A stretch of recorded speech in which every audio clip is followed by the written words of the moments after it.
तो चले दोस्तों, क्या हाल चाल है, कैसन बा? जवाब तो दे दो, सर्दी में मुंह नहीं खुल रहा क्या? मंजन मंजन करके आयो नहीं आयो? ठीक है, सब पीले पीले दांत है हमारे, मुंह मत खुलवाया करो हमारा, है ना। क्या हाल चाल है दीदी? तुम पिछली क्लास में नहीं आई थी? ओके, स्कूल था, चलो कोई नहीं, है ना। चलो दोस्तों, अब बात करते हैं, पिछली क्लास में क्या शुरू किया था? कंपनी एग्जैक्ट, है ना। तो जिनकी मिस हो गई होगी तो उम्मीद है उन्होंने पहली वाली वीडियो लेक्चर में से देख ली होगी, है ना। तो सर, ऑनलाइन एक्सेस तो होगा सबके पास?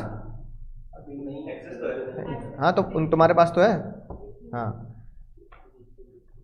ठीक है ना। जैसे वो कह दे, हाँ वही वाली बात है, बुलाती है मगर जाने का नहीं, ऐसी एक्सेस तो है मगर देखने का नहीं।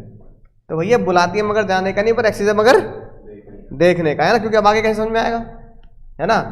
अब देखो सर, तो आज बात करते हैं बहुत ही जबरदस्त बात। पिछली क्लास में मैंने तुम्हें चिट्ठी के बारे में बताया था। किसके बारे में बताया था? चिट्ठी के बारे में बताया था, कंपनी के बारे में हमने पढ़ लिया था, ठीक है। अब अगर आगे बात करें तो ये सिर्फ ज्ञान की बात है जो आपके नोट्स में मैंने दे रखी है, एक बार बस रीड करने का है कि कंपनी एक्ट 2013 से पहले 1956 वाला एक्ट था, है ना, 1913 वाला था, 1881 वाला था। तो ये एग्जाम में पूछते नहीं, है ना, राइट। तो ज्ञान की बात है। कंपनी एक्ट में 470 सेक्शन है बाबू। कितने सेक्शन है? 470 तो सेक्शन है। तो 470 सेक्शन फाउंडेशन में नहीं पढ़ोगे? शाहरुख खान, कब पढ़ोगे? थोड़े सेक्शन यहां पढ़ने हैं, थोड़े से, मात्र थोड़े से, मतलब एक तरीके से 10-12 पेज का चैप्टर है फाउंडेशन में। उसके बाद बहुत सारे सेक्शन कहां पढ़ने हैं? इंटर में। और उसके बाद बहुत सारे सेक्शन कहां पढ़ने हैं? फाइनल में। तो 470 सेक्शन आपको आईसीआई, है ना, इस तरीके से पढ़ाता है। हाँ बाबू, सारे पढ़ने होते, तभी तो सीए बनोगे, है ना। वरना कोई सामने कुछ और कोई पूछ लेगा तो वहां बेइज्जती हो जाएगी, ठीक है। तो इसलिए जैसे मैंने तुम्हें पहले भी बताया, इसलिए भाई इंटर फाइनल में फाउंडेशन से ज्यादा याद करने का मामला है, तभी पास हो गए लॉ में, वरना पास होना मुश्किल। और वहां भी लिखना है, और इंटर में भी लिखना है, और फाइनल में भी लिखना है। तो यहां वो काम कर लो जो आगे जाके क्या करना है, बहुत भयंकर तरीके से करना है। तो बच्चे, फाउंडेशन हो, इंटर हो, फाइनल हो, लुढ़कते सिर्फ लॉ में ही है, क्योंकि ये क्या है? थ्योरी है। और थ्योरी भी अंग्रेजी नहीं है कि अपनी मर्जी से कुछ भी लिख जाए, लॉ की लैंग्वेज ही लिखनी पड़ेगी। बात समझ में आ रही है ना। तो भैया नेगेटिव मार्किंग नहीं है, पर मार्किंग इतनी खतरनाक है कि वो नेगेटिव से भी खतरनाक है, बस, है ना, राइट। बेइज्जती ये नहीं होती कि आईसीआई ये कहते हैं कि इसके माइनस में चलेगा नंबर, ऐसा नहीं है बस। बाकी फेल होना बेइज्जती के बराबर है, ठीक है ना।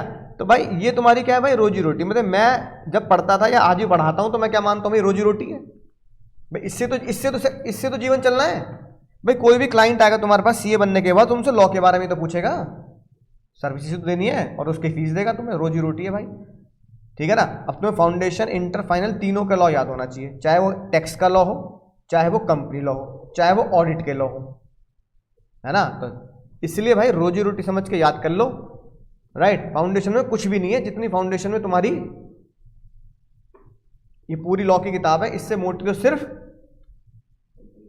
कंपनी लॉ की और ऑडिट की है। केबल में देख लेना ऑडिट की इतनी मोटी किताब है कि नहीं बात, इंटर में। तो भाई रोजी रोटी है, इसलिए इसको हल्के में नहीं ले सकते, क्योंकि कुछ बच्चों को लगता है सर आसान है, याद कर लेंगे, मजा तो आता ही है पढ़ने में। मजा पढ़ने में आता है, सुनने में आता है, लेकिन लिखने में बच्चा क्या कर देता है ना, कमजोर हो जाता है। तो 470 सेक्शन है, जिसमें से मात्र बहुत ही थोड़े 10-12 सेक्शन ही तुम्हें फाउंडेशन में पढ़ने, ज्यादा नहीं पढ़ने। 7 शेड्यूल्स हैं, क्योंकि फाउंडेशन में सिर्फ कंप्यूटर लॉ का बेसिक तुम्हें धकेल रहे हैं कुएं में, है ना। कुएं के बाद समुद्र में तुम्हें इंटर पहुंचा देगा। 7 शेड्यूल है कि नहीं बात, जो आगे तुम पढ़ोगे। बात समझ भाई। सिंप्लीफाई करने के लिए ये सब बनाया है, बहुत सिंपल सी बात है। इन्वेस्टर्स का टाइम बचे, पैसा बचे, उनके साथ कोई फ्रॉड ना हो।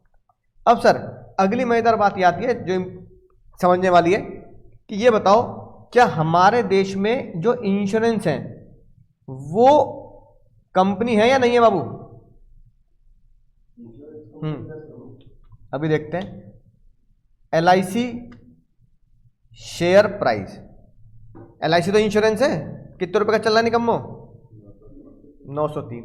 यानी अगर LIC life insurance corporation of India का शेयर अगर 903 रुपए का है, जो शेयर मार्केट में लिस्ट है, इसका मतलब क्या है? इसका मतलब ये कंपनी क्या है, मतलब LIC क्या है, कंपनी है। LIC क्या है फिर, हाँ राइट, यानी कि 1200 के आसपास है ना। एक साल में देखो कितना रिटर्न दे दिया। पिछले साल दिसंबर 2023 में LIC का शेयर 800 रुपये का था, 800 रुपये का था दिसंबर में, और 30 जुलाई को ये शेयर था 1200 रुपये का लगभग। तो 400, 50% रिटर्न आ गया कितने दिन में, सिर्फ 6 महीने में दे देगा बैंक 50% रिटर्न। मतलब किसी ने अगर 10 लाख रुपए लगाए होंगे LIC में तो 5 लाख का प्रॉफिट, कितने 6 महीने 5 लाख रुपए कमा लिए। फिर भी लोग शेयर मार्केट को क्या बोलते हैं, सट्टा बोलते हैं। इतने तो पढ़ लिख के भी नहीं मिल रहे, सही बात है। 5 लाख रुपए 6 महीने में, है कि नहीं बात।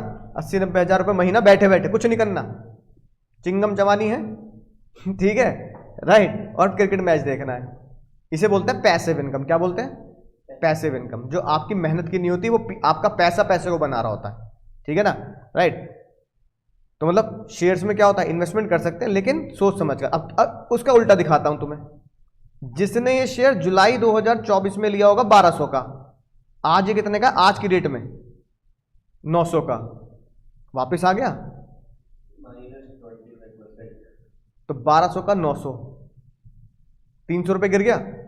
तो जिसने 10 लाख रुपए लगाए होंगे उसके साथ वो सर पीट रहा होगा अपना। इसका मतलब खेल इतना आसान नहीं है कि यहाँ से देखा यहाँ पहुँच गए। जिसने कल तुक्के में यहाँ लगा दिए होंगे, 1200 पे लगा देता हूँ 1500 पहुँच जाएगा, तो लुट रहा होगा वो, है ना। तो शेयर मार्केट के पीछे भी लॉजिक्स होते हैं। क्या होते हैं बाबू, लॉजिक्स होते हैं, बहुत तरीका होता है। CA इंटर में सिखाता हूँ मैं ये सारे ना बातें कि शेयर्स को कब खरीदना चाहिए, कैसे, क्योंकि CA इंटर में क्या होता है, इनके बारे में चैप्टर्स होते हैं। शेयर मार्केट का चैप्टर होगा, टैक्सेस में चैप्टर होते हैं। तो CA इंटर में थोड़ा बेसिक मैं बता देता हूँ। देखो यहाँ पे शेयर खरीदना है, शेयर खरीदना है, कुछ चीज़ें ना। तो CA इंटर में जब आओगे तो नॉलेज दूंगा। तो मैंने जो शेयर था बाबू भैया, मैंने ये जो शेयर था, मैं तुम्हें सही बताऊँ तो मैंने ये शेयर खरीदा था 900 रुपये में, जब LIC का IPO आया था, ठीक है। जब LIC का IPO आया 900 रुपये में खरीदा, समझ में बात। 5 साल में दिखाता हूं, देखो है ना। फिर ये बेचारा कहां तक गया, फिर ये 550 भी गया था। कब, 2023 में, 23 में, है ना, 23 की बात पीछे चला। तो 500 600, तो मैंने थोड़ा से और ऐड ऑन कर लिए थे। तो भाई मान लो मैंने 20 शेयर खरीदे 900 के भाव के, फिर 20 शेयर और खरीद लिए, या 10 शेयर और खरीद लिए 600 के भाव के। तो मान लो 20 और 20, 20 में 900, 20 में 600, तो कितने का पड़ गया, 750 का भाव आ गया ना, आ गया, ठीक है। तो अच्छे, इसे बोलते हैं एवरेजिंग करना। क्या करना, इसका मतलब कि 900 पे क्यों लिए बैठे हो, अगर तुम्हें कंपनी में भरोसा है ना, उसके फंडामेंटल्स, मतलब उसकी ग्रोथ पर भरोसा है, प्रॉफिट्स पर भरोसा है, उसके बिजनेस पर भरोसा है। और LIC तो मोनोपोली है भाई हमारे देश में, है कि नहीं बात, राइट। तो उसको एवरेज कर लो। जब भी डाउनफॉल आए, तो मेरा 750 का भाव हो गया। जब वो 750 का भाव हो गया तो मैंने उसे यहाँ बेचा था, मतलब 900 के भाव पर। ये मैंने इसे बेच दिया था जनवरी में, जनवरी 24 में, जब ये 900 रुपये का था। तो 40 शेयर पे कितने कमाए, 40 शेयर इंटू 150, है ना। आप कर लो 150, 7,500,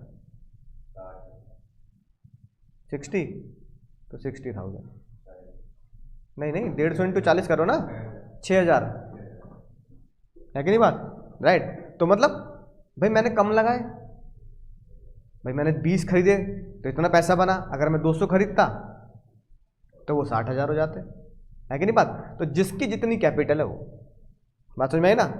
तो कुछ तरीके होते हैं जानने के, वो CA इंटर में सीखेंगे, अभी नहीं सिखा सकता, क्योंकि फाउंडेशन में कोर्स भी पढ़ाना है कि किन तरीकों पर मुझे काम करना चाहिए, जिससे मुझे उम्मीद होती है कि मार्केट में पैसा मुझे प्रॉफिट हो सकता है और लॉस भी हो सकता है, ठीक है ना, राइट।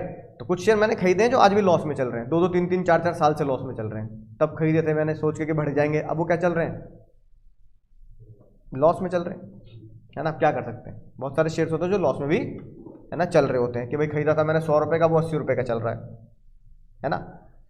तो ये बात की बात है। लेकिन आज का मुद्दा क्या, आज का मुद्दा ये कि LIC क्या बन गई, कंपनी। ऐसे NTPC देखते हैं, NTPC का शेयर प्राइस कितना चल रहा है बाबू आज का? 338 रुपए का। NTPC क्या है, बिजली, तो यानी कि बिजली कंपनी है, ठीक है ना। ऐसे रिलायंस पावर, अडानी पावर, ये पावर सेक्टर कंपनी है, यानी पावर सेक्टर भी कंपनी है। ऐसे भाई बैंक, SBI का शेयर देखते हैं भाई, SBI का शेयर कितने का चल रहा है आज? 832। HDFC देख लो, क्योंकि ये प्राइवेटाइज बैंक हो गया, कितने का चल रहा है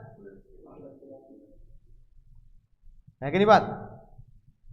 तो चाहे इंडिया का सबसे महंगा शेयर तो अब तो ये हुआ करता था वैसे तो,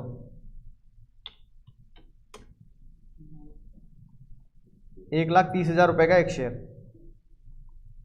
ठीक है। इससे भी महंगा दिखाऊं?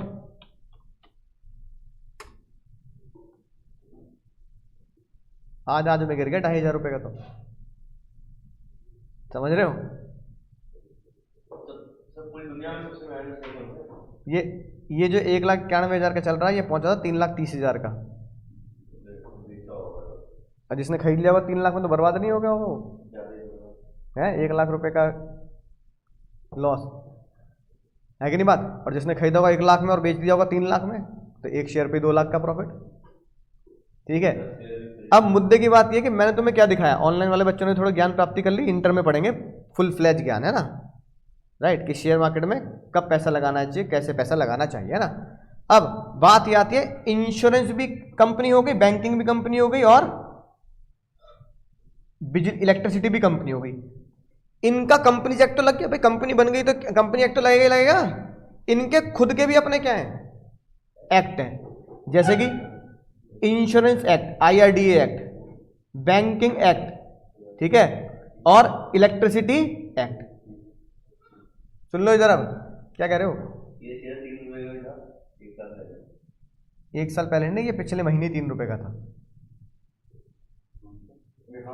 जो मैंने तुम्हें दिखाया LCD जो 3 लाख का था, ये पिछले महीने 3 रुपए का था, और ये और उसके आज ये पहुंच गया कुछ दिनों पहले 3 लाख का। वो सब नेट पे सर्च कर लेना, ये सब, ये किसी मतलब ऐसा नहीं कि मार्केट में ट्रेड कर रहा हूँ, ये ट्रेड नहीं करता था शेयर, ये किसी के पास, जिनके पास था उन्होंने बेचे ही नहीं थे। तो मान लो किसी के पास 3 रुपए, तुमने इसमें लगा दिए 10,000 रुपए, तो 10,000 इंटू 3, मान लो तुमने 30,000 रुपए के शेयर लिए 10,000, अब आज लगा लो 30,000 इंटू 3 लाख, कितने बन गए, करोड़ों में जाएगा भाई। 3 लाख के आगे 1 2 3 4 4 जीरो लगा दो, 3,009, 1 2 3 4 5, 1 2 3 4 7 8 9 जीरो लग गई, 900 करोड़ या 90 करोड़, 90 करोड़ हो गए। तो जिसके पास मात्र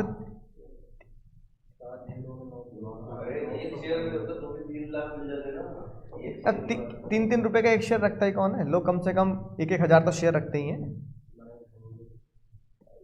तो बताओ 900 करोड़ का मालिक हो जाता वो। लेकिन ये शेयर मार्केट में ट्रेड नहीं करता था, मतलब इसको खरीदा बेचा नहीं जा रहा था, क्योंकि जिनके पास था ना ये शेयर, उनको पता था इसकी वैल्यूएशन बहुत ज़्यादा है, वो तो मार्केट की कुछ सेबी की कुछ कंडीशंस की वजह से 3 रुपये पे ही चल रहा था, ठीक है, कई सालों से। इसकी लास्ट जो ट्रेड हुई थी ना मार्केट में खरीद बेच, वो भी 100-150 शेयर की हुई थी 2013-14 में, बस 2013-14 में जिनके पास ये शेयर थे मार्केट में बेच नहीं रहे। अब मान लो तुम्हें लगता है सर ये शेयर मैं खरीद लेता हूँ 3 रुपये में, मान लो लेट से 3 रुपये में, तो शेयर मार्केट में क्या होता है, मैंने बिड डाली, मैंने डाला कि भाई 3 रुपये के भाव पर मुझे 1000 शेयर मिल जाए, तो मैं इस पर कितने रुपये लगाने के लिए तैयार हूँ, 3,000।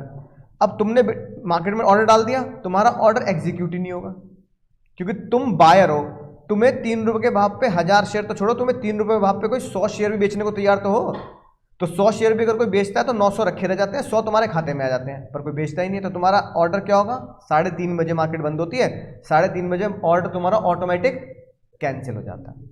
अरे तुम बायर हो तो कोई सेलर भी तो बैठा होना चाहिए।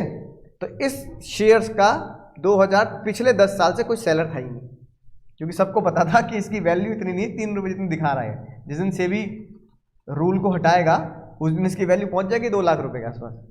तो 2 लाख ही चल रही है आजकल, समझ है ना बात। तो ऐसा नहीं है, जब ये शेयर 3 लाख का लिस्ट हुआ तो मुझे भी बहुत दर्द हुआ, भाई 3 रुपए का था यार, 1000 ही ले लेता तो 1000 इंटू 3 लाख हो जाते, यानी 3 करोड़ हो जाते मेरे। ये सपनों वाली बातें होती है ना, किसी को पता थोड़ी होता है इसके बारे में, ठीक है। तो खैर छोड़ो, हवाई पुलाव छोड़ो, नॉर्मल शेयर खरीदे जा सकते हैं जो नॉर्मल है। जैसे LIC का बताया कि 900 से 1200 हो गया या 900 से 1000 हो गया, बस इतने में खुश हो जाओ, है ना, कि 100 रुपये बढ़ गया, 200 रुपये बढ़ गया, ठीक है। 3 रुपये का शेयर 3 लाख का हो जाए, ऐसे सपने मत लो। ये सपने बहुत ही भाई, ये तो लक्की ड्रॉ है, जो ये तो वो लॉटरी है, ये कभी करोड़ों में से एक जने की लगती है ऐसी लॉटरी मार्केट में भी। अब मुद्दे की बात ये है, इंश्योरेंस एक्ट है, बैंकिंग एक्ट है, इलेक्ट्रिसिटी एक्ट है, इनके खुद के एक्ट हैं, और ये कंपनी रजिस्टर्ड भी है, तो ये क्या है, कंपनी एक्ट है। कंपनी एक्ट ने एक बात बोली, कंपनी एक्ट ने एक बात बोली, ये काम करना है। इंश्योरेंस एक्ट ने बात बोली, ये काम नहीं करना। कंपनी एक्ट जीतेगा, इंश्योरेंस एक्ट जीतेगा? गलत जवाब, इंश्योरेंस एक्ट जीतेगा, है ना, समझ में आ गई बात, राइट। तो इसके प्रोविजन, कंपनी एक्ट के प्रोविजन इन सब कंपनीज पर भी लगते हैं। अगर इन दोनों में कभी भी क्या होगा, कोई मतभेद होगा, तो कौन जीतेगा, कंपनी एक्ट जीतेगा। ये लिखिए ना, एक्सेप्ट कंपनी एक्ट के प्रोविजन इंश्योरेंस एक्ट पे लगेंगे, एक्सेप्ट कि कंपनी एक्ट के प्रोविजन इनकंसिस्टेंट, यानी कि विरोधी, यानी कि अगेंस्ट ना हो, किससे, इंश्योरेंस एक्ट से। और अगर अगेंस्ट चले गए इंश्योरेंस एक्ट के, तो कौन जीतेगा, इंश्योरेंस एक्ट। सेम बात लिखिए, एक्सेप्ट, यानी कि इनके खुद के एक्ट को कंपनी एक्ट ओवर रूल नहीं कर सकता। बात समझ आ रही है ना, बोलो। हाँ, ऐसा एक्ट होता ही नहीं जो इलीगल होगा, एक्ट हमेशा लीगल होंगे। हाँ, नहीं, एक्ट बनाता कौन है, पार्लियामेंट, है ना। कंपनी अपना एक्ट नहीं बना सकती, कंपनी एक्ट बना ही नहीं सकती, पार्लियामेंट से ही एक्ट बनने हैं। जो देश के लॉ हैं वो हमारी पार्लियामेंट बनाती है ना। जैसे हम देखते हैं वोट में, पार्लियामेंट क्यों है बताओ, खाली थोड़ी कि कागज के गोले बनाए फेंक के हैं। हाँ हाँ, वो भी पार्लियामेंट बनाई। तो सारे लॉ पार्लियामेंट से बन के पास होते हैं, पार्लियामेंट में वोटिंग होती है ना। जैसे किसान एक्ट था, किसान विरोध क्यों कर रहे हैं उसका, क्योंकि उनके हाथ में नहीं है ना, बनाएगा कौन, गवर्नमेंट, पार्लियामेंट से 50% से ज़्यादा वोट कर दो, लॉ पास हो गया। तो बीजेपी की रूलिंग पार्टी थी, उन्होंने 50% से ज़्यादा लॉ पास कर लिया, क्या बन गया, एग्रीकल्चर एक्ट बन गया। अब एग्रीकल्चर एक्ट बन गया तो देश को मानना पड़ेगा, तो किसानों को पसंद नहीं आया तो वो कह रहे हैं हम तो नहीं मान रहे, तो क्या करेंगे, प्रोटेस्ट करेंगे, है ना। तो गवर्नमेंट क्या करेगी, या तो एक्ट को वापस डिसॉल्व कर देगी, या फिर जबरदस्ती क्या करेगी, लागू करेगी। तो उन्होंने डिसॉल्व कर दिया भाई, जब इतने लोग, है ना, दंगे कर रहे हैं। तो इस चीज़ को लेकर सब पार्लियामेंट से होता है, हमारे हाथ में कुछ नहीं होता, तो इसलिए लिख दी बात, समझा की बात। अब सर आज का जो मजेदार मुद्दा है, आज का मजेदार मुद्दा, आज की थोड़ी ज्ञान की बात तो तुम्हें बताई दी मैंने। आज का मजेदार मुद्दा ऐसा मुद्दा है तुम्हारे होश उड़ जाएंगे, तुम कहोगे सर क्या कर दिया, ये मैंने नहीं, आज से कई साल पहले, है ना। यानी कंपनीज एक्ट का सबसे इंपॉर्टेंट लॉजिक, सबसे इंपॉर्टेंट केस लॉ जो पूरी दुनिया में मान्य है, ठीक है, समझ में ना बात। वो मुद्दे को ध्यान से समझेंगे आज क्या हुआ। आज से कई साल पहले एक अंकल जी थे, जूते का व्यापार करते थे। किसका, कॉबलर मैंड माई शूज, बच्चों ने गाना गाया था तुमने, गेट इट डन बाय 2:30। अरे याद आया नहीं आया, ए भगवान बचपन में ही भूल गए तुम, है ना। तो कॉबलर, लेकिन ये जूते का बिजनेस करते थे, कॉबलर नहीं थे, मोची नहीं थे, जूते का बिजनेस करते थे। बहुत तगड़ी फैक्ट्री थी इनकी, बिल्कुल। मैकौरा, याद है पिछले केस, मैकौरा केस का नाम बोलना भाई। चप्पल कहाँ है मेरी, हाँ क्या इनसे का, चप्पल कहाँ है मेरी, मैंने चप्पल निकाल के दी हो जरा, मारियो उसके साथ। मैकौरा वर्सेस ऐसो, तो पागल हो रहा नॉर्दर्न भाई, 0 हो जाएंगे नंबर। पूरा बोलो, पूरा केस, पूरा नाम। हाँ, versus northern assurance and company. समझ रहे हो ऑनलाइन वालों, पूरा नाम बताना। हाँ, ईयर याद ना रखो, ईयर याद ना रखो, तुम तो होश में हुई नहीं। ईयर मत याद रखो, कोई दिक्कत नहीं, 1925 छोड़ो, ये केस का नाम याद होना चाहिए। केस के ऊपर सारे लॉ टिके हैं, लॉ की सारी जड़ी क्या है, केस लॉ। अगला, इसलिए आज का केस देखो, ये जो अंकल जी थे आज से कई साल पहले, इनका नाम था सोलोमन। कौन था? सोलोमन, शैलमोहन भाई, बस ठीक है, एग्जाम में लिखा ना शैलमोहन भाई, ठीक है, नंबर पूरे एग्जाम में नीचे नीचे लिख देगा अगला अटेम्प्ट भाई, ठीक है ना। तो इनका नाम था सोलोमन, सैलमोन नहीं, क्या था? सोलोमन। अब जूते का व्यापार करते थे, इन्होंने भी मैकोरा वाला केस की तरह बहुत, है ना, पढ़ाई करी। मैकोरा तो बेचारा अनपढ़ था, समझ नहीं पाया था, हार गया था वो। लेकिन ये भाई दिमाग के बहुत तेज थे, इनका 1 पाउंड दिमाग एक्स्ट्रा चलता था। इन्होंने पता नहीं क्या किया, इन्होंने सोलोमन लिमिटेड खोली। क्या खोली बाबू? सोलोमन लिमिटेड खोली। सोलोमन लिमिटेड खोली, ये भैया कैपिटल आ गई, यहाँ पे एसेट्स आ गई, यहाँ पे बाबू क्या आ गया? स्टॉक्स आ गए, ये सब आ गए। समझ में आ गई ना बात? बोलो, इधर हमारी एसेट्स वगैरह आ गई। अब सोलोमन ने क्या बड़ी खतरनाक बात करी, सोलोमन ने अपनी कंपनी बनाई। कंपनी का व्यापार किसका था? जूतों का व्यापार था। अब सोलोमन की एस लिमिटेड ने एक बंदे को डिबेंचर इशू कर दिया। क्या इशू किए? डिबेंचर इशू किए एक बंदे को, और वो डिबेंचर भी एमी डिबेंचर नहीं थे, सिक्योर्ड कर दिए। बाबू सिक्योर्ड क्या होते हैं?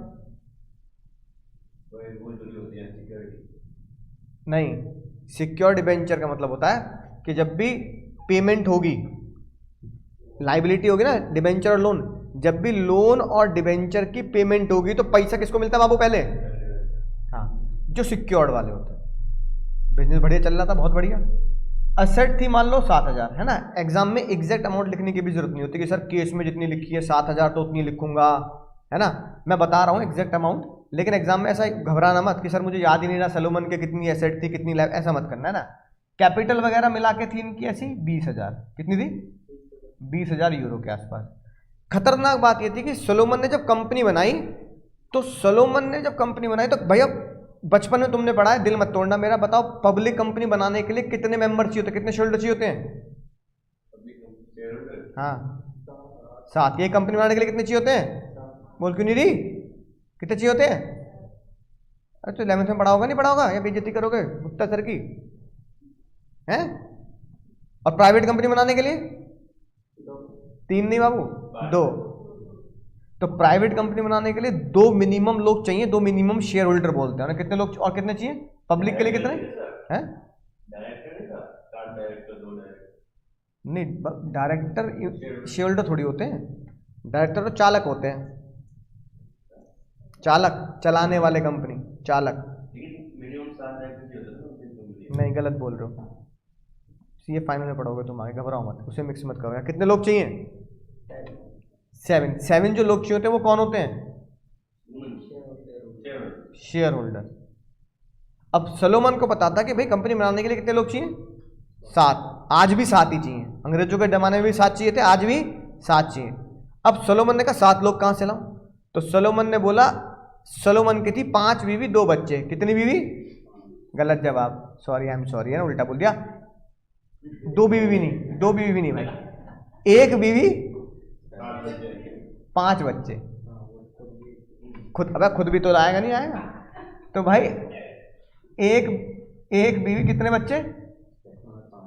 5 बच्चे, तो 6 तो घर में मिल गए, और एक वो कौन हो गया? खुद। तो सोलोमन ने इस तरीके से 7 शेयर होल्डर को इकट्ठा कर लिया, 5 बीवी 1 बच्चा नहीं, 1 बीवी और 5 बच्चे इकट्ठा करते ही घर में कंपनी खोल ली। और शेयर होल्डिंग ही बड़ी खतरनाक रखी। शेयर होल्डिंग में सोलोमन के पास तो 99% शेयर थे, और 20 बच्चों में बांट दिए 1%। हाँ, 0.2 मान लो उनके हिस्से में 1 शेयर आ गया, है ना, बात समझ में आ रही है ना, राइट भाई। 100 शेयर थे, 100 में से उसने क्या कहते हैं 94 शेयर तो अपने पास रख लिए, बाकी 1 शेयर किसमें बांट दिया? बीवी बच्चों में बांटते, हो गए ना 100 शेयर पूरे, तो उसने लगभग 99% अपने पास रखे और बाकी बीवी बच्चों में बांट दिए। इसका मतलब ये होता है, जो मैंने पिछली क्लास में बताया था, कंपनी बाबू किस पे चलती है? ओनर कौन? हाँ, ओनर कौन होते हैं? Share holder. और ओनर, और मैंने पिछली क्लास में तुम्हें होश में समझाई थी बात कि क्या मैं उस कंपनी की एसेट में मालिक हूं? चप्पल निकाल लो। वोटिंग राइट्स हैं, तो जो वोटिंग राइट्स होंगे वो कौन होगा? शेयर होल्डर होगा। अब खुद सोचो, अगर किसी भी मीटिंग में मुद्दा उठा कि भैया पाकिस्तान में जियो खोलनी है, पाकिस्तान में बिजनेस करना है, और 99% सोलोमन के पास है, तो कौन जीतेगा? सोलोमन से दुनिया की कोई ताकत जीत नहीं सकती, क्योंकि सोलोमन के पास 99% है। और 1% चाहे 10 लोग हो जाए, चाहे अनलिमिटेड लोग हो जाए, कोई फर्क नहीं पड़ता, कौन जीतना है? क्योंकि पब्लिक कंपनी में मिनिमम 7 होने चाहिए और मैक्सिमम कितने हो सकते हैं? अनलिमिटेड। तो अगर मेरे पास कंपनी के 99% शेयर हैं और कंपनी का 1% शेयर मैं पूरे 1 करोड़ लोगों में बांट दूं, तो 1 करोड़ लोग से के ऊपर भारी मैं हूं, क्योंकि वो लोग हैं और मेरे पास शेयर्स हैं। तो शेयर्स जीतते हैं, लोग नहीं जीतते। इसलिए कंपनी लॉ का एक कॉन्सेप्ट है, in voting number of share will win over the number of people. 1 crore लोगों के पास मेरी कंपनी के 10% शेयर और मेरे अकेले के पास 90% शेयर, तो 1 करोड़ पे मैं भारी हूं, क्योंकि मेरे पास कितने शेयर हैं? तो वोट, इसलिए कंपनी लॉ का एक डायलॉग है ना, वो डायलॉग है, decision by vote not by hand.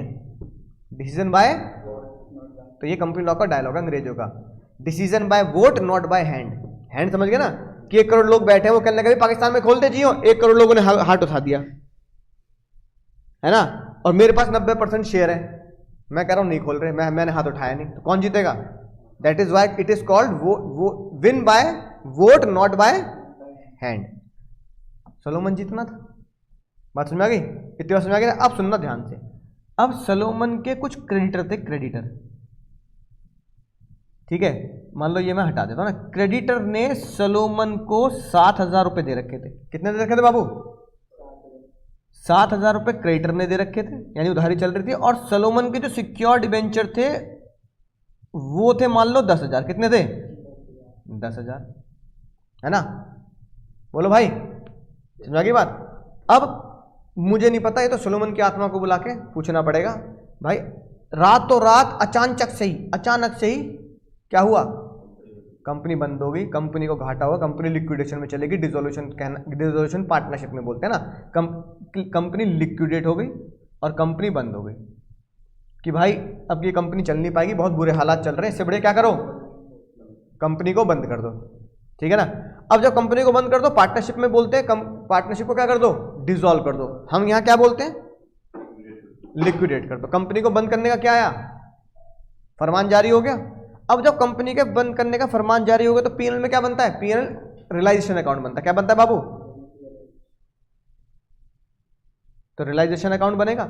जब रियलाइजेशन अकाउंट बना तो वहां से जितनी भी असेट बेची गई, उस असेट्स को बेचकर रियलाइज हुए 7,000 यूरो। कितने रियलाइज हुए, 7,000 यूरो, डॉलर, कुछ भी कह दो।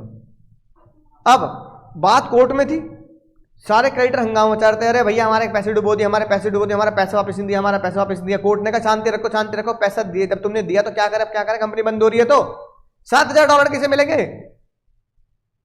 तो भैया सारे के सारे लोग कहने लगे हम लेंगे, हम लेंगे, हम लेंगे, हम लेंगे।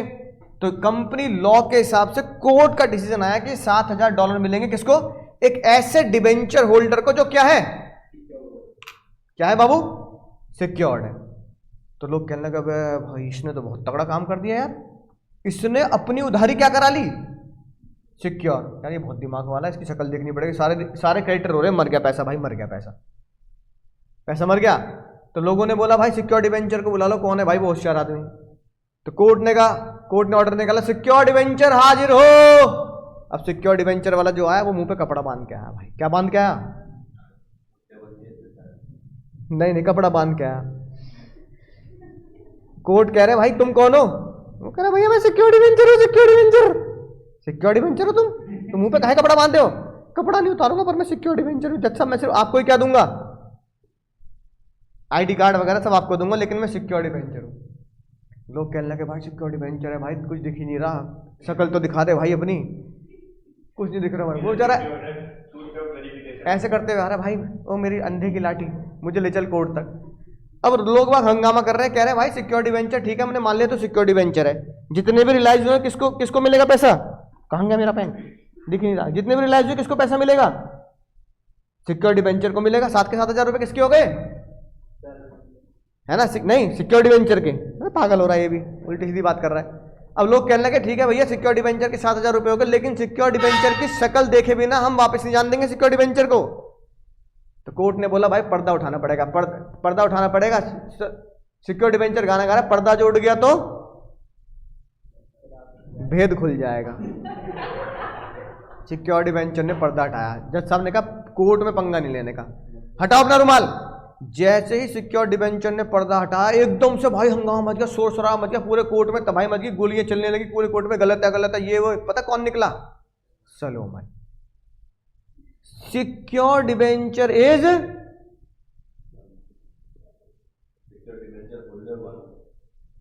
सलोमन है। हाँ, सिक्योर्ड डिबेंचर कौन हुआ? सलोमन बोला। अब सिक्योर्ड डिबेंचर होल्डर अगर सलोमन है तो कंपनी किसकी है? सलोमन की। उसका 99% शेयर होल्डर कौन है? उसका डिसीजन होल्डर कौन है? बी बच्चे तो नहीं बहकाने के लिए बैठा रखे हैं कोर्ट में, है कि नहीं बात? बी बच्चे कहना हमें ना पता, बच्चे कहना हमें नहीं पता पापा क्या कर रहे हैं, है कि नहीं बात? हमारी फीस बड़ी मुश्किल से देते हैं पापा, है कि नहीं बात? अब बी बच्चों को कुछ पता नहीं, उन्हें क्यों, उनके नाम पे तो चिल्लड़ एक शेयर है, तो उनको तो घर भेज दिया भाई, झगड़ा हो जाएगा तो पता लगा बी बच्चों के साथ भी हाथापाई होगी, बच्चे पेट के बेचारे क्रेडिटर के द्वारा, है ना? तो उनको तो घर भेज दिया, बी बच्चों को भेजो, सलोमन को रहने दो। अब जब सलोमन को रहने दे तो भाई लोग बात कहने लगे कि ये कंपनी इसने फ्रॉड के लिए बनाई है। इसने क्या किया? इसने पहले कंपनी बनाई, क्रेडिटर को बिना बताए क्या दे दिया? खुद को डिवेंचर दे दी क्रेडिटर को बिना बताए, और खुद को भी डिवेंचर कौन से दिए? सिक्योर डिवेंचर अगर इश्यू कर रहे हैं तो क्रेडिटर को क्यों बताएंगे? हम तो ऑफिस में बनाएंगे। यानी कि एस लिमिटेड ने, होश में सुनना मैं अब क्या शब्द बोल रहा हूं, एस लिमिटेड ने, जो सलोमन की कंपनी है तो इसको बोलते हैं सलोमन लिमिटेड ने, सलोमन लिमिटेड में सलोमन 99% शेयर होल्डर ने यह डिसीजन लिया कि सलोमन को ही सिक्योर डिवेंचर इशू करे जाए कि अगर जब भी कंपनी सलोमन लिमिटेड बंद होगी तो सलोमन लिमिटेड बंद होने के बाद जो भी एसेट रिलाइज होगी उसका पैसा सलोमन को मिलेगा।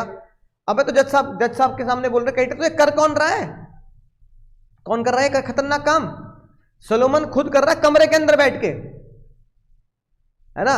कमरे के अंदर बैठ के उसने एक पर्चा बनाया, उसमें डिवेंचर लिखा, उसमें कह दिया कि सलोमन लिमिटेड ये इशू करती है डिवेंचर सलोमन को, और खुद के ही साइन कर दिया क्योंकि वो डायरेक्टर है, और ठप्पा लगा दिया किसका? कॉमन सील सलोमन लिमिटेड की, है ना? तो भैया वहां हाथापाई होने लगी, लोग बाग भाई झगड़ेबाजी में करने लगे, भैया गलत है ये है वो है। मीडिया वाले आ गए, शोर मचा रहा चारों तरफ कि क्रेडिटर को लूटा गया है।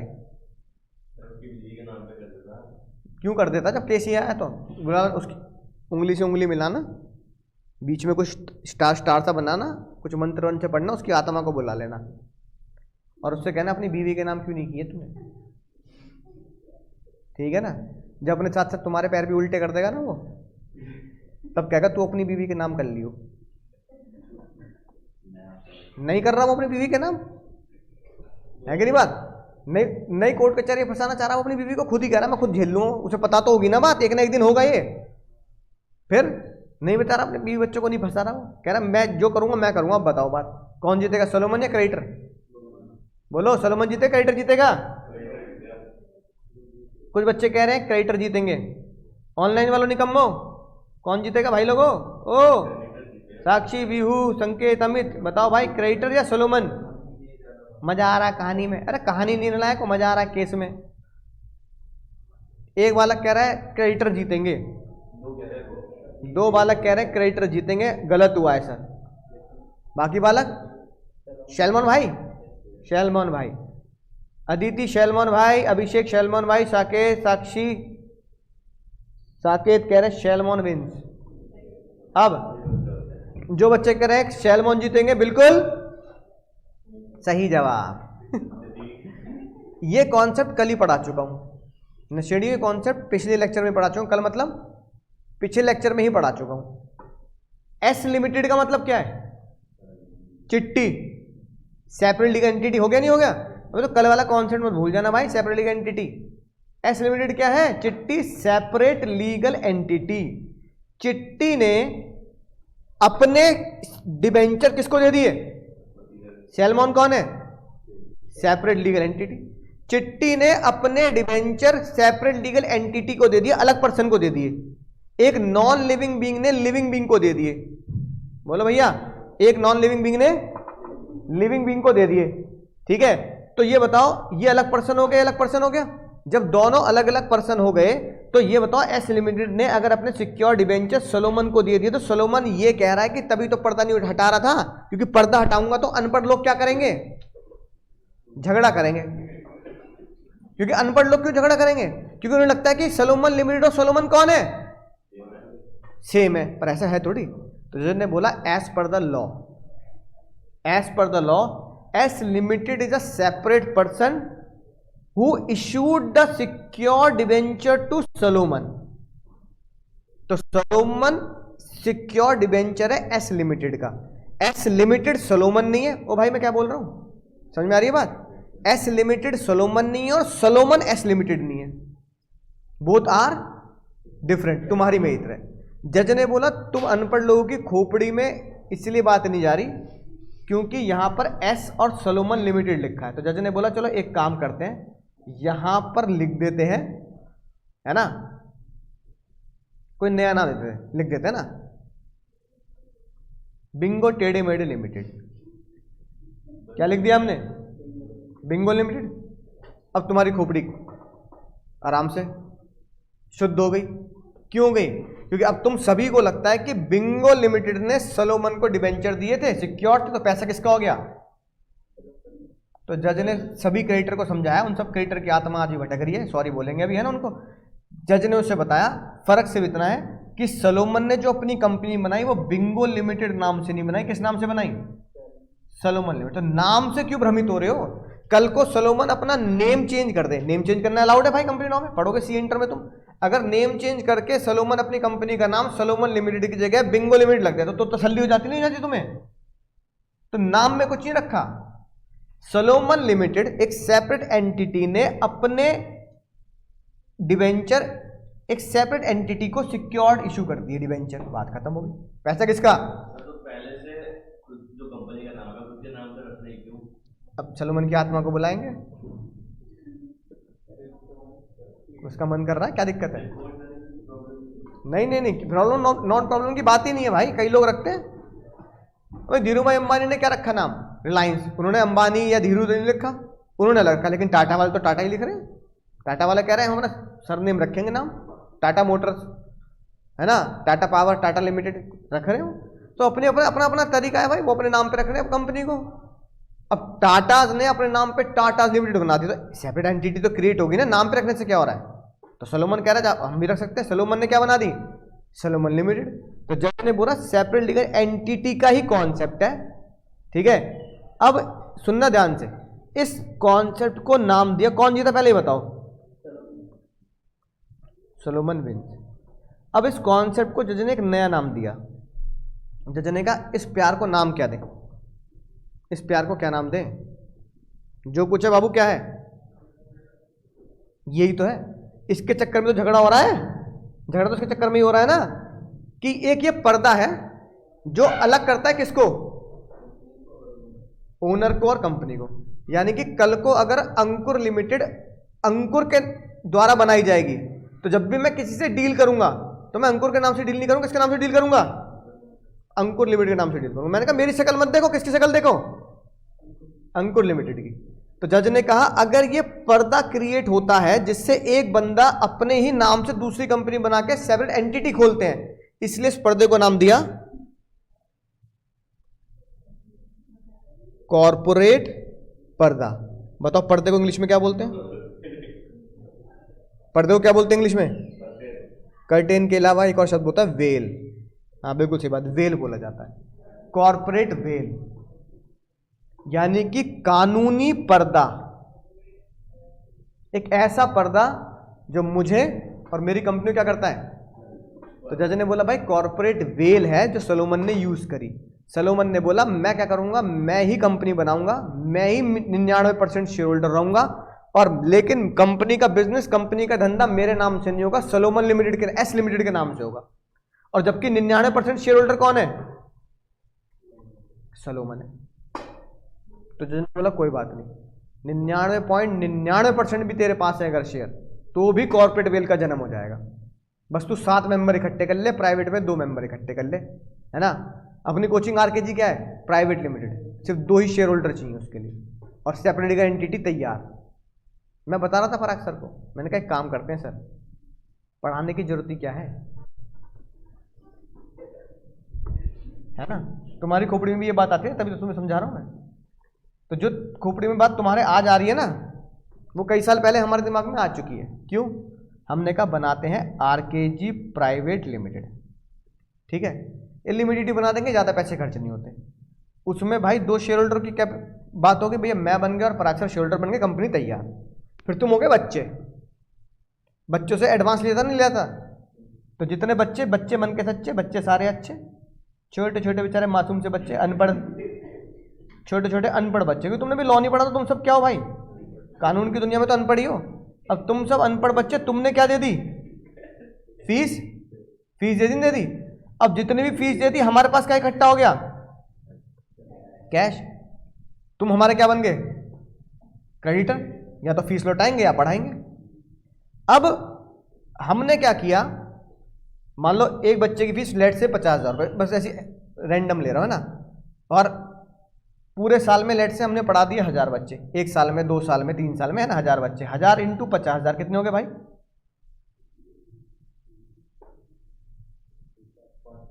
5 करोड़ हो गए। अब 5 करोड़ रुपए इकट्ठे हुए, 5 करोड़ रुपए इकट्ठे होने के बाद हमने बोला secured debenture to Parag Gupta issue कर दो, सिक्योर्ड। हाँ तो मैं कब मना कर रहा हूं, ठीक है ना। नहीं मैं तो बाद में ले लूंगा हिस्सा, कोई दिक्कत नहीं। अरे हाँ कोई बात नहीं, मुझे कोई दिक्कत नहीं, ठीक है, समझ में आ गई बात। अब ये बताओ, तुम हो सारे क्रेडिटर, पराग सर क्या बन गए, सिक्योर डिबेंचर होल्डर, खत्म खेल। जो सलोमन ने किया वो हमने भी तो कर दिया, जो सलोमन ने किया वो हमने भी तो कर दिया। हाँ लीगल है। और क्योंकि ये बताओ, ये जो क्रेडिटर हैं क्या इनको पता लगेगा सिक्योर डिबेंचर इशू किए, नहीं। तुम सबको पता है कि सिक्योर डिबेंचर इशू है पराग सर के पास, क्या तुमने आरकेजी की बैलेंस शीट देखी, पैसे दे दिया एडवांस, देखी बैलेंस शीट, काहे नहीं देखी, काहे नहीं देखी बैलेंस शीट। जब तुमने नहीं देखी तो कोई भी नहीं देख रहा होगा भाई, जब तुमने नहीं देखी तो बाकी किसी बच्चे ने भी ये थोड़ी कहा होगा पढ़ने से पहले बैलेंस शीट दिखाओ आरकेजी, है कि नहीं बात। तो जो मैं ऑफिस में वो खुद खोपड़ी खुजा लेंगे अपनी, ये क्यों बैलेंस शीट क्यों मांग रहा, तुझे पढ़ने आया, तू ऑडिट करने आया है, सीबीआई से है तू, बैलेंस शीट दिखाओ, कोई मांगता है क्या। अब तुमने बैलेंस शीट मांगी नहीं, तुम क्रेडिटर का रूप ले लिया, पराग सर ने खुद को कमरे में बैठ के क्या कर लिया, सिक्योर कर लिया। क्यों, क्योंकि पराग सर के पास 90% होल्डिंग है और 10% होल्डिंग आरकेजी की अंकुर अग्रवाल के पास है, तो जो सर कहेंगे वही मानना पड़ेगा, वोटिंग है, मैं कुछ भी कर लूँ कुछ फायदा नहीं है। तो पराग सर ने कहा सारे के सारे सिक्योर डिबेंचर खुद को इशू करूंगा, आपको नहीं दूंगा, भाई मानना पड़ेगा, है ना। उनकी वोटिंग जीतेगी, 5 करोड़ जेब में। फिर आरकेजी के बाद बनाएंगे पीकेजी, फिर एकेजी, है कि नहीं बात। कंपनी बनाते जाओ, 2-2 तो 5-5 करोड़ रुपए इकट्ठे करते जाओ, बढ़िया बिजनेस नहीं है। तो यार ये तो तुम्हें आज पता लगी ये बात, ऐसे हजारों बच्चों को तो ये इंग्लैंड में भी पता है, पाकिस्तान में भी पता है, बांग्लादेश में भी पता है, इंडिया में भी पता है। क्यों, क्योंकि सब जगह इंग्लिश ब्रिटिश लॉ पढ़ाया जा रहा है। तो ये तो हजारों लाखों बच्चों को पता है बात। तभी तो केजरीवाल जी कहते हैं पार्लियामेंट में, तो करो ना फ्रॉड, और लीगल हुआ नहीं हुआ।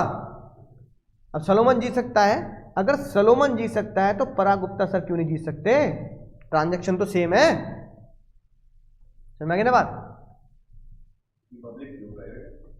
नहीं पब्लिक कर लेते हैं उसे, चलो इसका मुद्दा ही नहीं पब्लिक प्राइवेट का।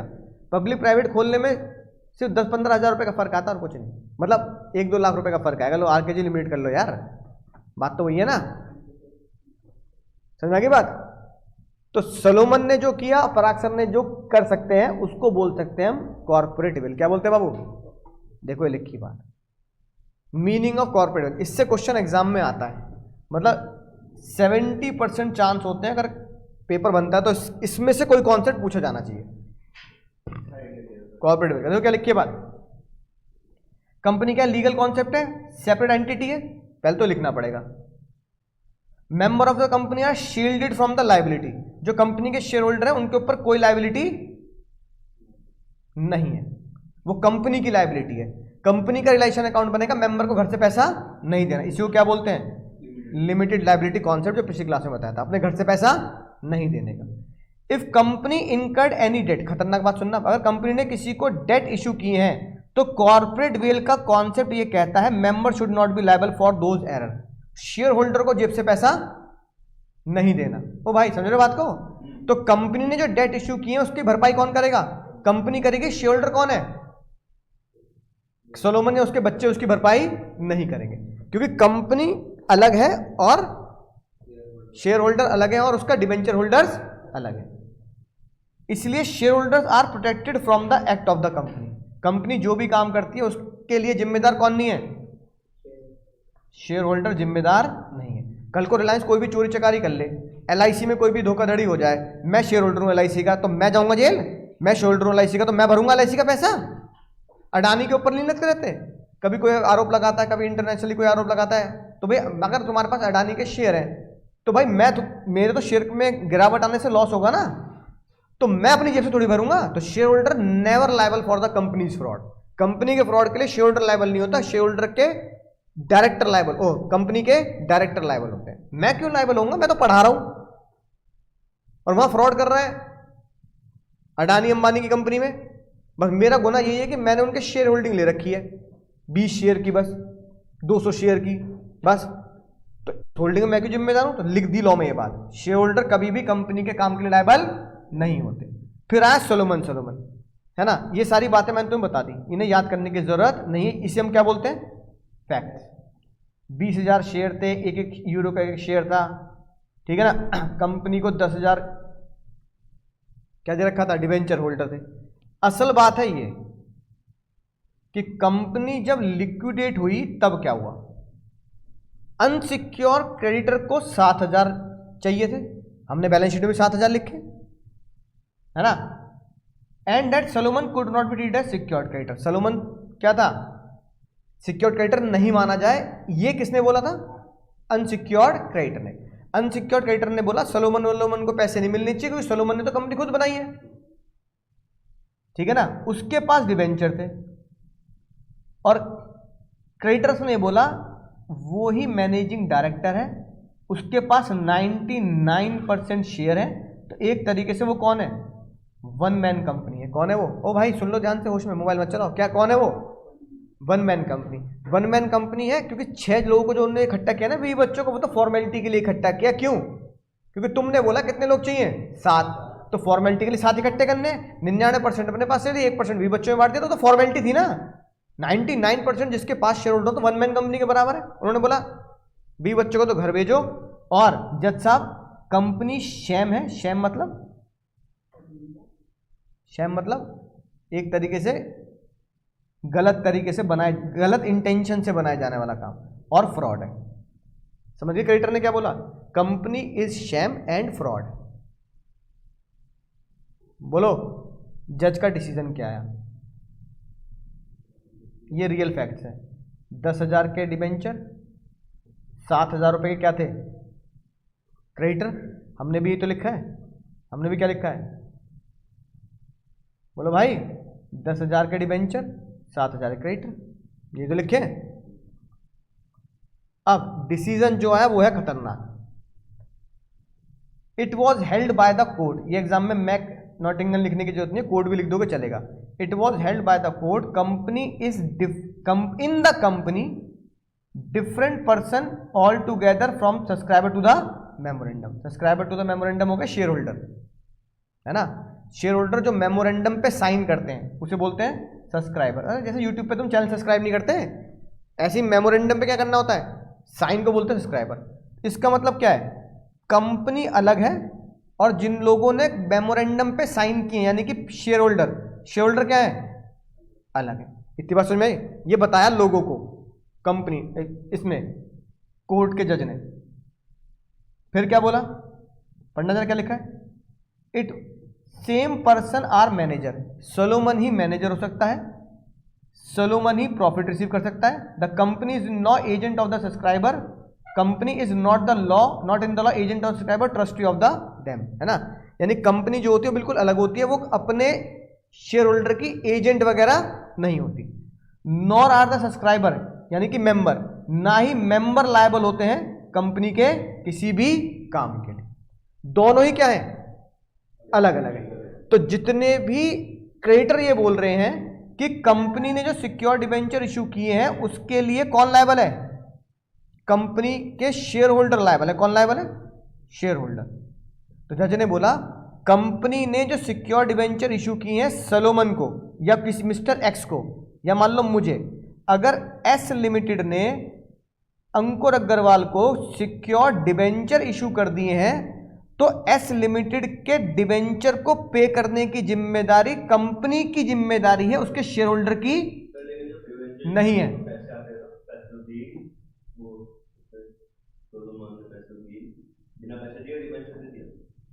नहीं दिए होंगे, खुद कोई तो देने हैं, क्या दिक्कत है, खुद कोई तो देने हैं ट्रांजेक्शन।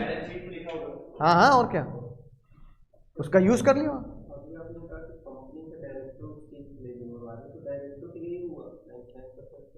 नहीं जरूरी नहीं है डायरेक्टर ये हो, हाँ, और कोई एक्स बंदा भी हो सकता है। हाँ वो नहीं, वो पे करेगा अगर उसके पास होंगे तो, अगर वो भी इंसॉल्वेंट हो तो। अब देखो आरकेजी के शेयर होल्डर कौन है, पराग सर हो गए या मैं हो गया, डायरेक्टर कोई तुम बन जाओ। और क्या, डायरेक्टर का मतलब होता है जो कंपनी को चला सके, तुम्हारे पास काबिलियत है कोचिंग चलाने की, तुम डायरेक्टर बन जाओ। नहीं अरे मुझे क्या पता, कोई भी डायरेक्टर नहीं था, मेरे पास यही है जो तुम्हारे पास। अब मैं वहां भाई मैं मौजूद नहीं हुआ कि कोई तो रहा होगा सोलोमन, ये सब बातें सोलोमन की आत्मा को बुला के पूछनी है,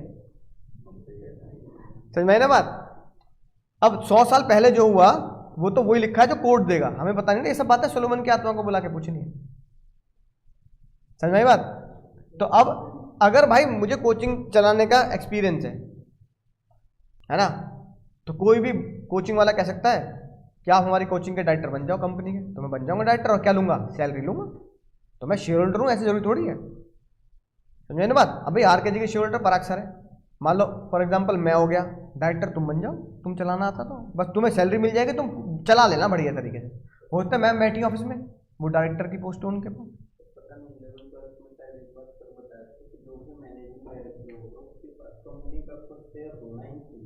एक शेयर होता है बस, उसे बोलते हैं क्वालिफिकेशन शेयर, वो फाइनल में पढ़ोगे बस। उसको नाम ही क्वालिफिकेशन शेयर इसलिए देता है कि मैं क्वालिफाई होता हूँ डायरेक्टर के लिए, तो मैं लिहाज के लिए एक शेयर ले लेता हूँ बस, है ना, समझ में ना बात। तो इसका मतलब मैंने तुम्हें एक शेयर दे दिया आरकेजी का, आरकेजी के 1 लाख शेयर हैं, ठीक है, तो तुम डायरेक्टर भी तो हो, ठीक है। अब उसमें पराग सर के पास है 1 लाख में से 99,990, 9 शेयर मेरे पास है, 1 शेयर तुम्हारे पास है क्योंकि तुम्हें डायरेक्टर बनाना है, समझ में ना बात। तो तुम सी फाइनल पढ़ोगे ये बात। फिलहाल हमने क्या सीखा, फिलहाल जो कॉन्सेप्ट है वो ये कहता है एस लिमिटेड ने अगर कोई भी डिवेंचर किसको इशू किए हैं, अंकुर अग्रवाल को इशू किए हैं, तो अंकुर अग्रवाल को जो एस लिमिटेड डिवेंचर इशू कर रही है उसको रीपेमेंट की जिम्मेदारी किसकी है, एस लिमिटेड ही उसे रीपे करेगा, शेयर होल्डर उसे रीपे नहीं करेंगे। तो अब एस लिमिटेड ने अगर अपने सिक्योर डिवेंचर किसको इशू कर दिए, सोलोमन को इशू कर दिए, तो एस लिमिटेड ही सोलोमन को रीपे करेगी, शेयर होल्डर कोई भी हो, अब शेयर होल्डर सोलोमन हो या उसके 20 बच्चे हो, उनके ऊपर कोई जिम्मेदारी नहीं आएगी। तो कंपनी अपनी रियलाइजेशन अकाउंट से जो पैसा आएगा किसको पे करेंगे, सोलोमन को पे करेंगे। सोलोमन जो एज अ शेयर होल्डर है वो जेब से पे नहीं कर सकता। तो एस लिमिटेड ने क्या किया बाबू? बोलो इस केस में क्या हुआ? बोलो भाई, एस लिमिटेड ने किसको पे कर दिए? 7,000 रुपए किसको पे किए? Pay to Solomon, not to creditor. Creditor ये केस हार गए। लिख दोगे भाई? अब ये जो है ना, ये तुम्हें घोट के पीना है, जी के पीएल कर लेना है, घोट के पी लेना है डिसीजन, है ना। Company is different person from the subscriber, ठीक है, राइट। कंपनी अलग होती है, कंपनी के मेंबर्स अलग होते हैं। कंपनी की किसी भी लायबिलिटी के लिए उसके मेंबर जिम्मेदार, बोलो, कंपनी किसी भी लायबिलिटी के लिए उसके मेंबर जिम्मेदार नहीं होते। तो कंपनी की लायबिलिटी के लिए कंपनी ही जिम्मेदार होती है, उसके मेंबर जिम्मेदार नहीं होते। तो कंपनी के जो सिक्योर डिबेंचर है उसकी रिपेमेंट पहले सिक्योर डिबेंचर को की जाएगी, उसके शेयर होल्डर से पैसा नहीं लिया जाएगा। तो कंपनी एस लिमिटेड है, उसका सिक्योर डिबेंचर होल्डर कौन है? सोलोमन है। तो कंपनी अपनी लायबिलिटी सिक्योर डिबेंचर सोलोमन को पैसा देकर चुकाएगी, क्रेडिटर को पैसा नहीं मिलेगा क्योंकि उसको डिबेंचर क्या थे? सिक्योर थे, है ना। और Solomon as a personal company का शेयर होल्डर है, इसका कोई लेना देना नहीं है। वो भ्रम है, भ्रम कि मैं शेयर होल्डर हूँ, मैं 99% का मालिक हूँ, मैंने ही डिसीजन लिए हैं। जज साहब ने बोला सब अलग बातें हैं। Share holders are not liable for the liability of the company. कल को रिलायंस बंद हो जाए, LIC बंद हो जाए, मेरे पास LIC के 50 शेयर है, तो बस मेरे 50 शेयर के बदले ये नहीं कि मैं LIC की भरपाई कर दूंगा लॉस की। Share holder are not liable for the liability of the company. Company की लाइबिलिटी के लिए शेयर होल्डर जिम्मेदार नहीं, कंपनी खुद जिम्मेदार है। और कंपनी जिम्मेदार है तो क्या बनेगा? रिलायशन अकाउंट बनेगा। और रिलायशन अकाउंट बनेगा तो जितना भी पैसा इकट्ठा हुआ रिलायशन अकाउंट से वो किसके पास जाएगा? जो कंपनी के क्रेडिटर हैं उसमें भी किसके पास जाएगा? जो सिक्योर्ड क्रेडिटर है। तो सिक्योर्ड क्रेडिटर कौन था? सोलोमन। तो सोलोमन ले गया पैसा। सोलोमन तभी तो कहता भैया पर्दा मत हटवाओ भाई, पर्दा हटवाओगे तो तुम्हारे खोपड़ी में सारे कॉन्सेप्ट हिल जाएंगे, इसलिए क्या रहने दो बाबू, इसलिए पर्दा लगा रहने दो, क्योंकि पर्दा लगा रहेगा तो कॉन्सेप्ट हिलेंगे नहीं, जमेगी बात। क्यों? कंपनी है, क्रेडिटर बैठे हैं, सिक्योर्ड क्रेडिटर बैठा है, कंपनी के लाइसेंस में 7,000 रुपए इकट्ठे हुए, क्रेडिटर को जाएंगे, सिक्योर्ड क्रेडिटर को जाएंगे, सिक्योर्ड क्रेडिटर ले गया, पर्दा मत हटाओ बस, है ना। पर्दा मत हटाओ, सिक्योर्ड क्रेडिटर घर चला जाएगा, बात खत्म। पर्दा हटने पे यही नाटक होगा कि पर्दा हटते ही वो सिक्योर्ड क्रेडिटर कौन निकला? सोलोमन निकला भाई, यही नाटक हो गया वहां। तो जैसे ने कहा सोलोमन निकले या कोई एक्स निकल जाए, सलमान भाई निकल जाए, क्या फर्क पड़ता है? शकल पे मत जाओ, पर्दे पे जाओ, बात खत्म। इसलिए इस कॉन्सेप्ट को क्या नाम दिया? Corporate veil. पर्दे के पीछे नहीं झांकने का, बात खत्म। कंपनी ने कॉर्पोरेट वेल पहन रखी है तो कंपनी जो भी हो सबको पैसा चुकाएगी, और कंपनी के लॉस के लिए, लायबिलिटी के लिए शेयर होल्डर जिम्मेदार नहीं। समझ गए? बहुत तगड़ा कॉन्सेप्ट है, तुम्हारी जिंदगी का पहला कॉन्सेप्ट, बहुत तगड़ा कॉन्सेप्ट है। समझ में आ गया? नहीं आ गया? इसे होश में पढ़ लेना घर जाके। अब फिर लोगों के दिमाग में खुरापात जाएगी नहीं जाएगी? ये तो बहुत आसान है सर, कॉन्सेप्ट तो कुछ भी नहीं, बहुत आसान है। कंपनी बनाओ, मजे लो भाई। अंकुर लिमिटेड बनाऊंगा, फीस ले लूंगा, अंकुर लिमिटेड बंद कर दूंगा। अब पैसा किसका? बंद करने देगी, क्यों नहीं करने देगी? पैसा किसका? सिक्योरिटी बेंचर, और मैं सिक्योरिटी बेंचर। तो अंकुर लिमिटेड ने अंकुर को सिक्योरिटी बेंचर, आरकेजी लिमिटेड। अब अंकुर लिमिटेड भी छोड़ो, पराग सर अलग है, आरकेजी अलग है, नाम अलग अलग है कि नहीं बात? आरकेजी लिमिटेड ने पराग सर को सिक्योरिटी बेंचर दे दिए, और आरकेजी बंद कर दो। पैसा किसका? पराग सर का। अब तुम्हें इससे क्या मतलब? आरकेजी के 99% डायरेक्टर पराग सर है, तुम्हें इससे क्या मतलब? शेयर होल्डर से तुम्हें क्या लेना देना? तुम तो कंपनी और क्रेडिटर को ध्यान दो बस। कंपनी ने क्रेडिटर को पैसे देना, बात खत्म हो गई। पीछे डिसीजन किसने लिया? सिक्योरिटी इशू करने का, इससे कोई लेना देना नहीं। तो लोगों ने जब ये फ्रॉड करने शुरू किए, एक नए कॉन्सेप्ट ने जन्म दिया जो अगली क्लास में पढ़ेंगे, उसका नाम है बाबू क्या? Lifting of corporate veil. क्या नाम है बाबू? लिफ्टिंग ऑफ कॉर्पोरेट वेल का मतलब क्या हुआ? नहीं, लिफ्टिंग ऑफ, हाँ, कौन सा पर्दा?